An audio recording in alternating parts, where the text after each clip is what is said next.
నమస్తే, very good morning. Welcome to BRK the first edition. నేను బ్రహ్మిని. వివిధ వార్తాపత్రికల్లోని ప్రధానాంశాలు ఒకసారి చూద్దాం. ముందుగా ఈనాడు పేపర్కి వెళ్దాం. ఈనాడు పేపర్లోని ఒకసారి ప్రధానాంశాలు చూద్దాం. ఈనాడు పేపర్లో ప్రధానాంశాలు చూసుకున్నట్లయితే కనుక నిన్న ఘోర విషాదం అయితే జరిగింది. అసలు ఇలా జరగకుండా ఉండాల్సింది, బట్ చాలా దుర్ఘటన అనేది జరిగిందనమాట. సో విషాదకర ఘటన అని చెప్పుకోవాలి. ఎందుకంటే కుప్పకూరిన ఎయిర్ ఇండియా విమానం 265 ప్రాణాలు బుగ్గిపాలయ్యాయి. ఇక టేకాఫ్ అయిన కొద్దిసేపటికే విమానం కూలిపోవడంతో చెలరేగిన మంటలు దట్టంగా పొగ అయితే అలుముకుంది. ఈ నేపథ్యంలోనే అహ్మదాబాద్లో ఇలా జరిగింది అని చెప్పేసి కూడా ప్రధాన అంశంగా ఇవ్వడం జరిగింది ఈనాడు పేపర్. డీటెయిల్గా చూసుకుందాం. వైద్య కళాశాల సముదాయంపై విమానం పడటంతో మరో 24 మంది దుర్మరణం చెందారు. చనిపోయిన ప్రయాణికుల్లో గుజరాత్ మాజీ ముఖ్యమంత్రి విజయ్ రూపానీ కూడా ఉన్నారు. ప్రాణాలతో బయటపడింది ఒక్కరు మాత్రమే. ఇక గగనంలో ఘోరం జరిగింది. గుజరాత్లోని అహ్మదాబాద్ నుంచి లండన్కు బయలుదేరిన air India Boeing 7878 dream liner విమానం గురువారం కుప్పకూలి మంటలు దగ్ధమైంది. మధ్యాహ్నం 1:38 గంటలకు టేకాఫ్ అయిన విమానం ఇంకా విమానాశ్రయానికి దగ్గరలో ఉన్నప్పుడే ఏదో సమస్య తలెత్తడంతో పైలట్లు పూర్తిస్థాయి అత్యవసర పరిస్థితిని ప్రకటించే మేడే కాల్ ఇచ్చారు. అది అకస్మాత్తుగా కిందికి దిగిపోవడం మొదలైంది.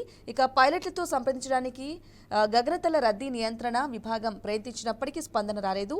తిరిగి సర్దార్ వల్లభాయ్ పటేల్ అంతర్జాతీయ విమానాశ్రయానికి చేరుకునేందుకు ప్రయత్నించిన AI-171 విమానం అత్యంత తక్కువ ఎత్తుకు వచ్చి కొన్ని సెకండ్లనే విమానాశ్రయ వెలుపల మేఘని నగర్లో వైద్యులు నర్సింగ్ సిబ్బంది నివాస ప్రాంతం వద్ద కూలిపోయింది.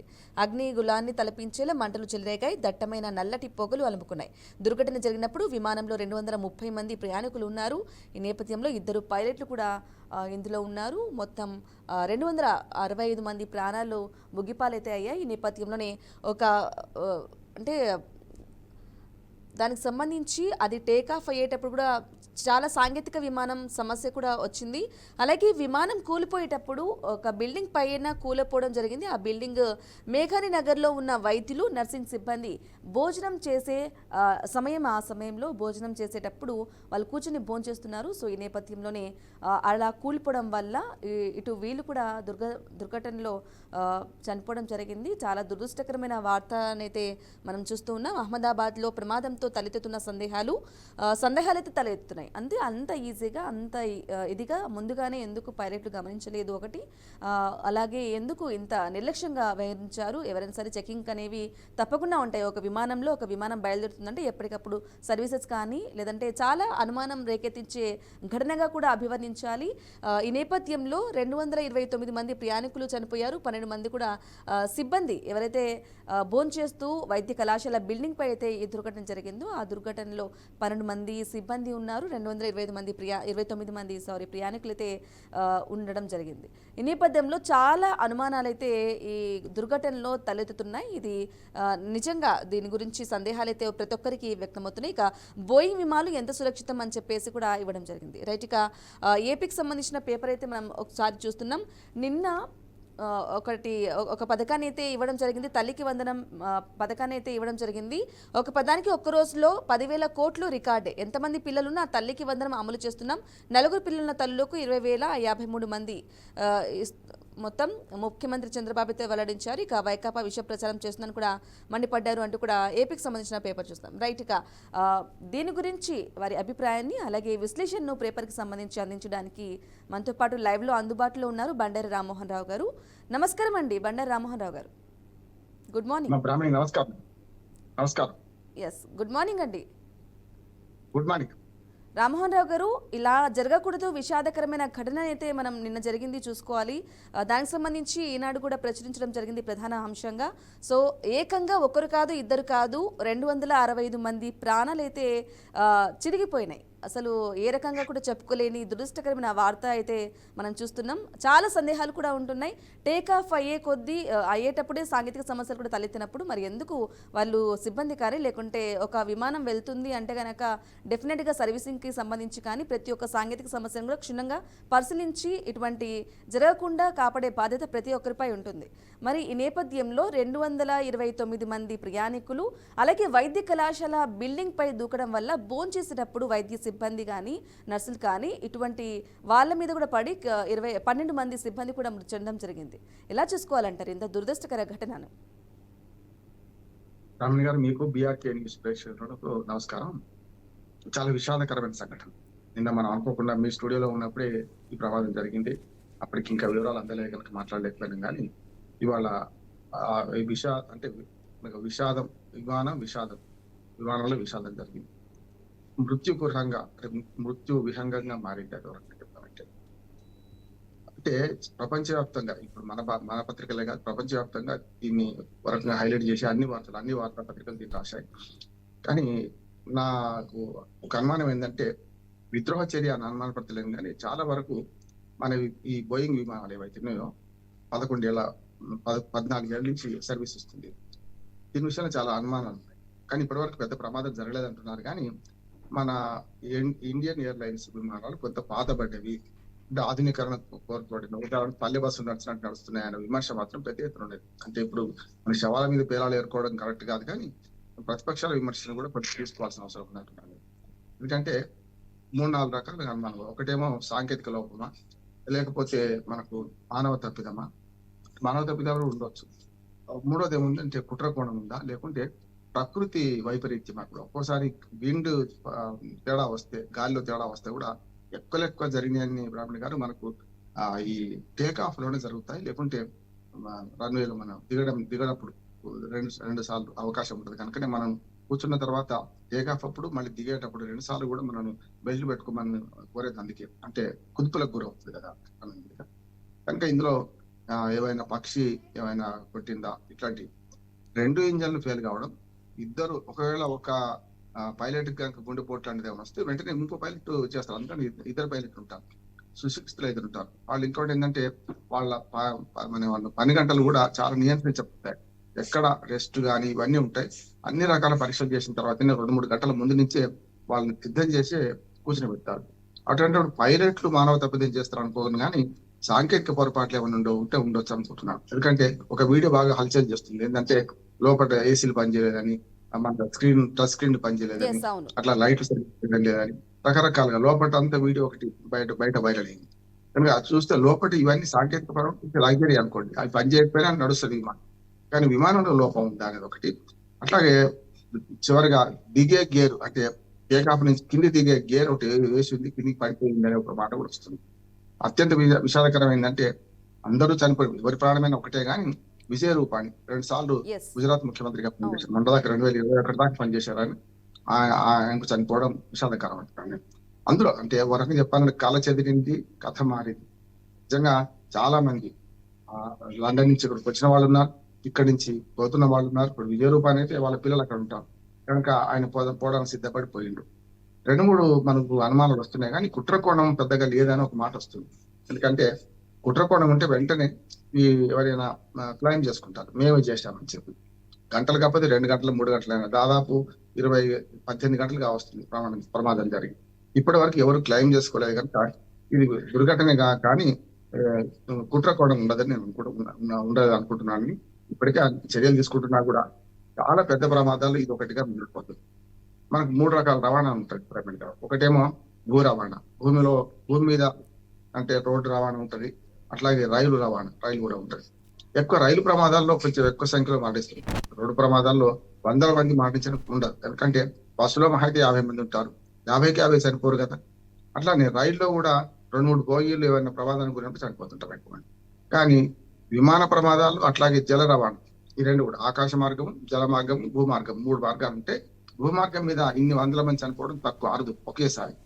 యుద్ధాలు అట్లాంటి వచ్చినప్పుడు వేరు, కానీ మామూలుగా.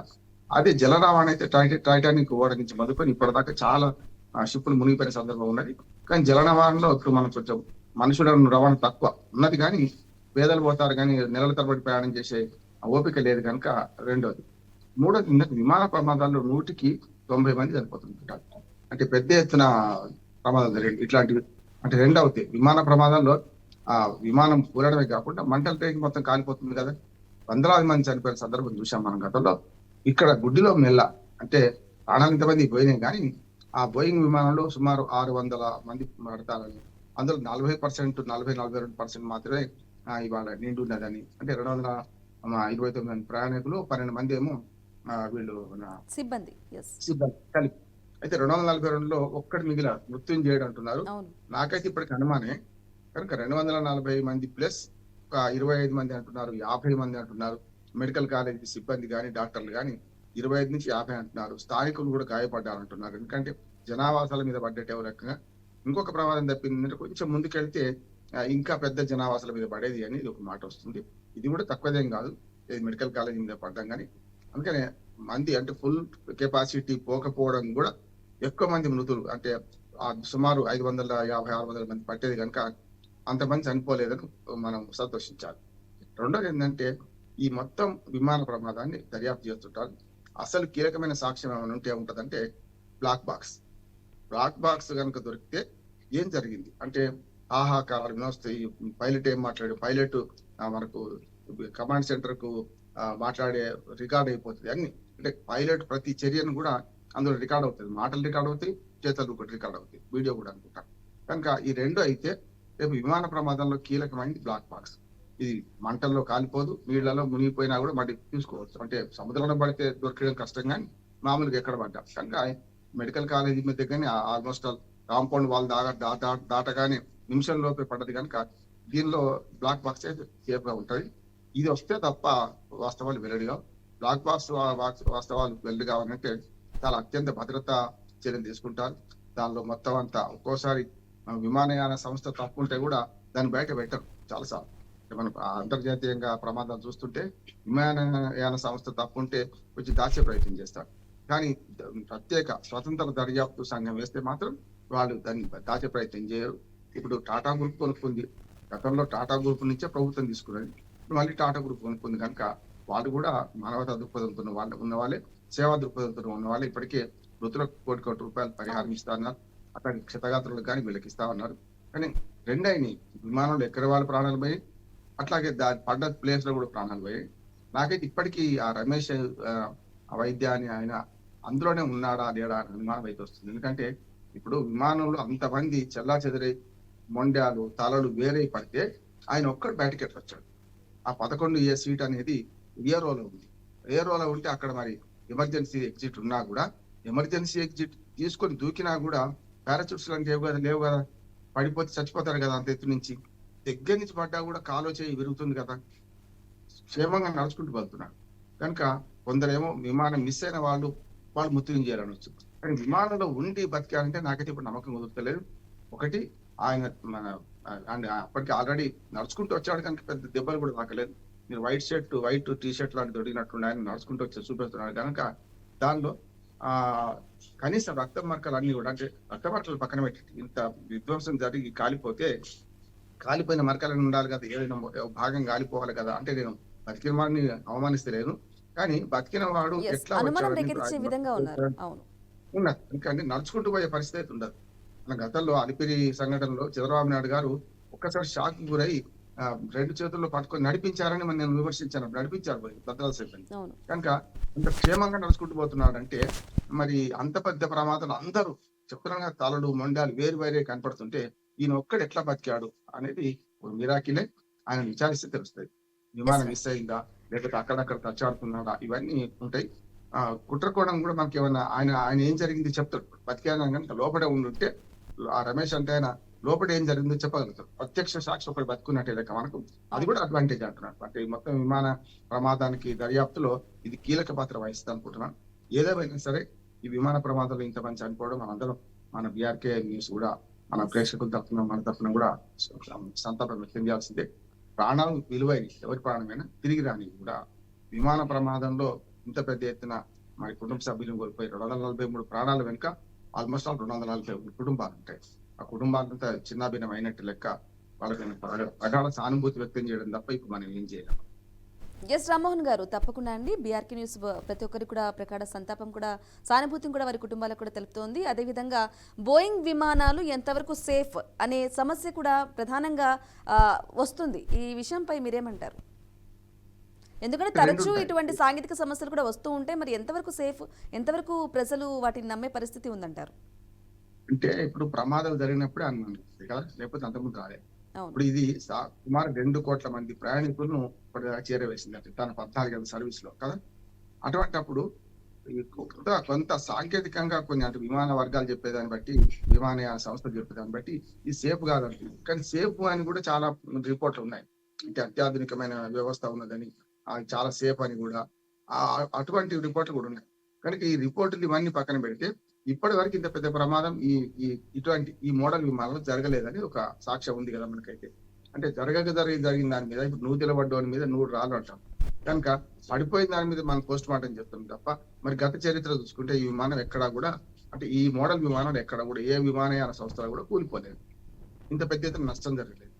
చాలా ఇబ్బందులు వస్తాయి, టేకాఫ్లోనో దిగడంలో కొన్ని ఇబ్బందులు వస్తుండొచ్చు, కానీ ఇంత పెద్ద ఎత్తున ప్రాణ నష్టం జరగలేదు గతంలో. కనుక మరి అటువంటి అప్పుడు వెంటనే అనుమానం చేయడం, వ్యక్తం చేయడం కరెక్ట్ కాదంటున్నాను నేను.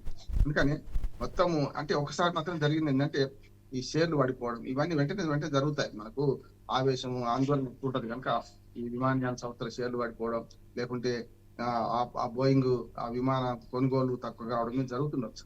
కానీ ఏదైనా సరే సాంకేతిక లోపమా, ప్రకృతి వైపరీత్యం, ప్రకృతి కూడా గాలి. ఇంకొక మాట కూడా నాకు నిన్న కొందరు నిపుణులు చెప్తున్నారు ఏంటంటే కింద లగేజ్ సరదడంలో కూడా కొన్ని పొరపాట్లు ఉంటాయి అంటారు. మనం దాదాపు 600 మంది ప్రయాణికులు ప్రయాణం చేసే విమానాలు, అందులో 600 మంది ఒక్కొక్క సూట్ కేసు పెట్టుకుని 600 సూట్ కేసులు 600 పెద్ద లగేజ్ బ్యాగులు పట్టాలి.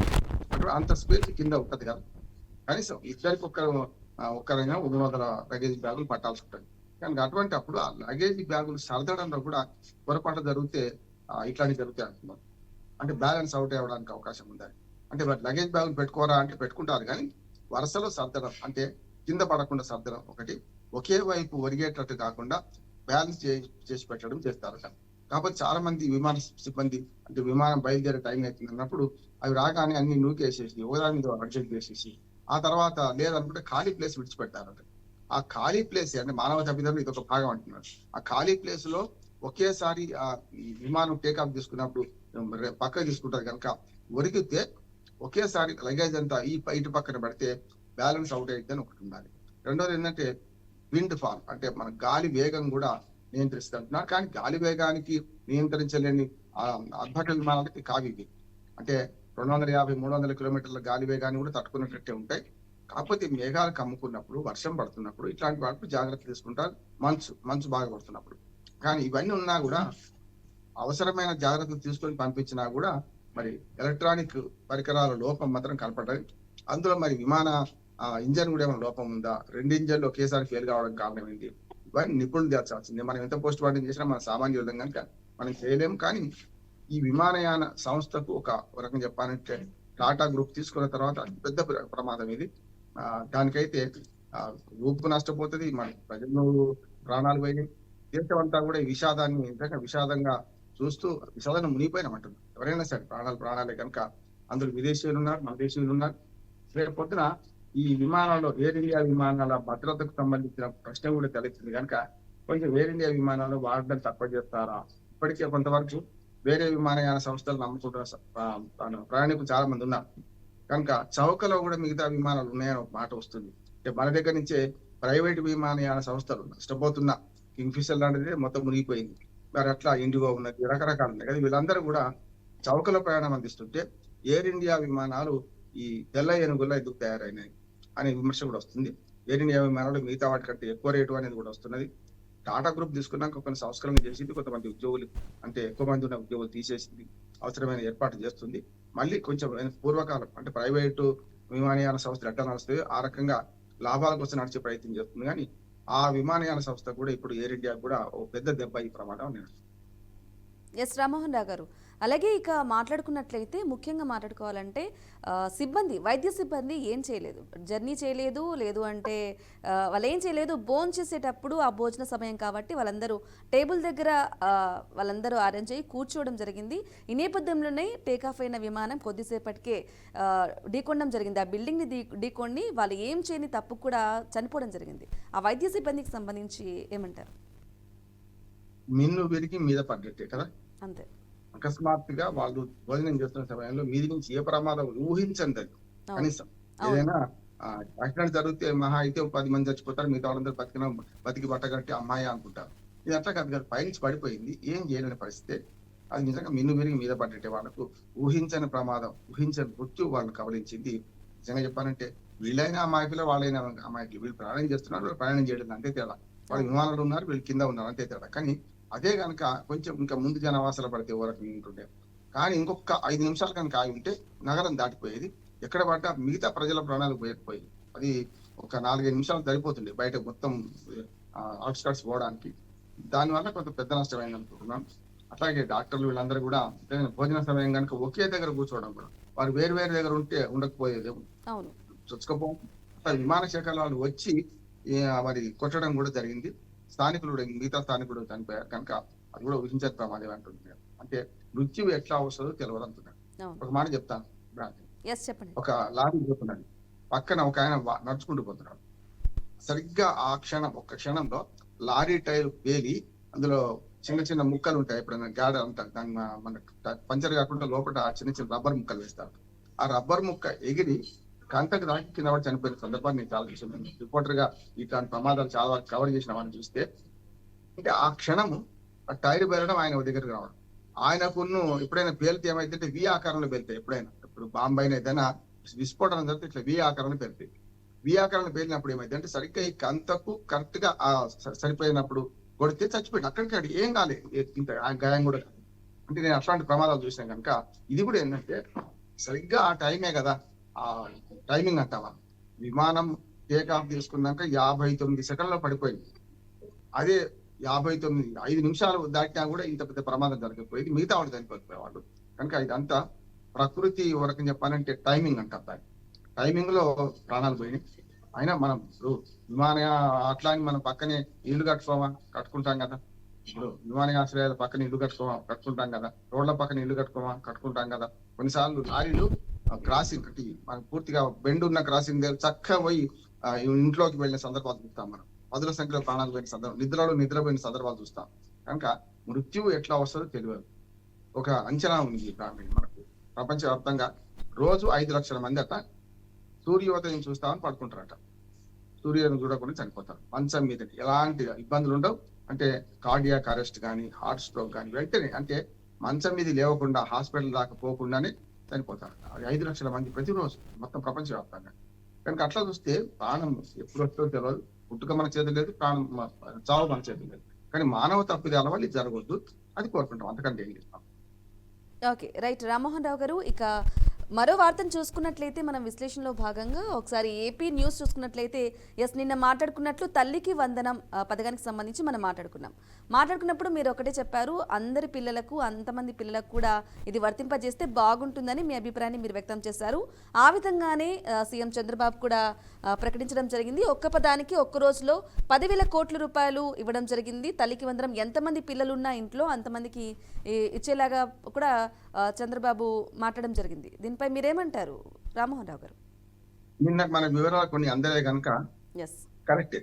నిన్న మనం అనుకుందంటే మీకు 15,000 మీకు 15,000 అని చాలా స్క్రోల్ చేశారు, సేవలు చేశారు, నవీన నాపచేనే పండింది అన్నట్టు వాళ్ళు ఇస్తున్నారు. కరెక్టే. కానీ ఇలా కొన్ని నిబంధనలు పెట్టారు, షరతులు వర్తిస్తాయని చెప్పలేదు. లెక్కకైతే 87,000 కోట్ల మంది ఈ పథకానికి అర్హులు. అన్ని మొత్తం పిల్లలు 8,70,000 మంది అర్హులు. అంటే 87 లక్షల మంది అర్హులు. కానీ ఏమైందంటే ఇందులో రేషన్ కార్డు, తెల్ల రేషన్ కార్డు ఉండాలి. 10,000లో మన ప్రభుత్వ ఉద్యోగులు ఎవరు ఉండకూడదు. అది మంచిదే, దాన్ని అనట్లేదు. కానీ కొన్ని నిబంధనలు పెట్టారు. అంటే మనకి ఆ ఇన్కమ్ ట్యాక్స్ కట్టకూడదు. అట్లానే 10,000 రూపాయల సంవత్సర ఆదాయం రేషన్ కార్డు సరిపడా, చిన్న కారు, పెద్ద కారు రైతులు, 5 ఎకరాల భూమికి మించవద్దు, కారు ఉన్నా, స్కూటర్ ఉన్నా, ఇట్లాంటివన్నీ కొన్ని తీసేశారు. అంటే 2 వీలర్ అన్ని లెక్క పెట్టారు. కానీ దీంతో ఒక 20 లక్షల మంది నష్టపోతున్నారు కదా. అంటే ఇక్కడ ఏమవుతుందంటే ఈ పిల్లలను ఇప్పుడు 64 లక్షల మంది కుదించారు మొత్తం అంతా. ఇది కొంచెం అవుతున్నాయి. నేనేమంటున్నానంటే కుదించడం కరెక్టే, కానీ వాళ్ళు ఎవరైతే ప్రభుత్వ స్కూళ్ళలో చదువుతారో వాళ్ళకి ఎందుకు ఇవ్వద్దు? నేనేమంటే ఈ నిబంధనలను పక్కన పెట్టించి ప్రభుత్వ స్కూళ్ళలో చదివిన వారికి మాత్రమే ఈ పథకం వర్తిస్తుంది. అంటే ప్రభుత్వ స్కూళ్ళకి పంపుతారా లేదా వాళ్ళు తెలుసుకుంటారు కదా.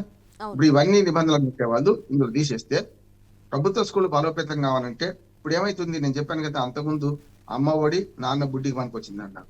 ఇప్పుడు తల్లికి వందనం, మరి నాన్నకు మందే మాత్రం వైద్యం అనుకుంటున్నారు కదా. కష్టం కదా. ఇప్పుడు మందు కొనుక్కోవడానికి పనికొస్తుండొచ్చు కదా. కానీ నేనేమంటున్నాను అంటే ఎవరైతే ప్రభుత్వ స్కూల్లో చదవడానికి కొంచెం వెనకాడుతుంది కదా, ఏ పిల్లలైతే ప్రభుత్వ స్కూల్లో చదువుతారు, అది ప్రభుత్వ స్కూల్లో ఉపాధ్యాయులు పిల్లలైనా సరే ఆ రకమైన ప్రోత్సాహం ఇచ్చిందనుకోండి, ప్రభుత్వ స్కూళ్లు బలోపేతం అయితే అడ్మిషన్లు పెరుగుతాయి. ఇట్లాంటి షరతులు వర్తించే పరిస్థితి ఉండదు. అప్పుడు ఒకటే షరతు. దానికి ఒక మంచి ఉదాహరణ చెప్తాను, సక్సెస్ స్టోరీ. తెలంగాణలో ఏదైతే కేసీఆర్ కిట్ అని 13,000 ఆడపిల్లలు పుడితే మగపిల్లలు పుడితే 12,000 అమలు చేశారు. ఎక్కడ? ప్రభుత్వ ఆసుపత్రుల్లోనే ప్రసవం అయితే. ఆ తర్వాత అంగన్వాడీ సెంటర్ నుంచి మొదలుకొని గర్భవతి నుంచి మొదలుకొని అన్ని ప్రభుత్వ సేవలు అందుకుంటే ఇమ్యునైజేషన్ తో సహా అప్పుడు ఏమవుతుంది? ఆటోమేటిక్ గా ప్రభుత్వ ఆసుపత్రుల్లో జనరల్ రేటు పెరిగింది కదా. అంతకుముందు ప్రైవేట్ ఆసుపత్రుల్లో జనరల్ రేటుకు ప్రభుత్వ ఆసుపత్రుల జనరల్ రేటుకు చాలా ఢిల్లీ ఆసుపత్రి తేడా ఉంటుండే. అటువంటిది మరి ప్రభుత్వ ఆసుపత్రులు బలోపేతమైనవి కదా. వాళ్ళకు ప్రసూతి అవసరమైన గైనకాలజిస్టులు డాక్టర్లు కూడా వచ్చారు కదా. ఇది అంతే. ప్రభుత్వ ఆసుపత్రుల్లో ప్రసవం అయితే కేసీఆర్ కిట్లు, ఇప్పుడు కేసీఆర్ కిట్ లేదు తెలంగాణ కాంగ్రెస్ గవర్నమెంట్ వచ్చినాక, కానీ అంతకుముందు జరిగింది చెప్తానండి.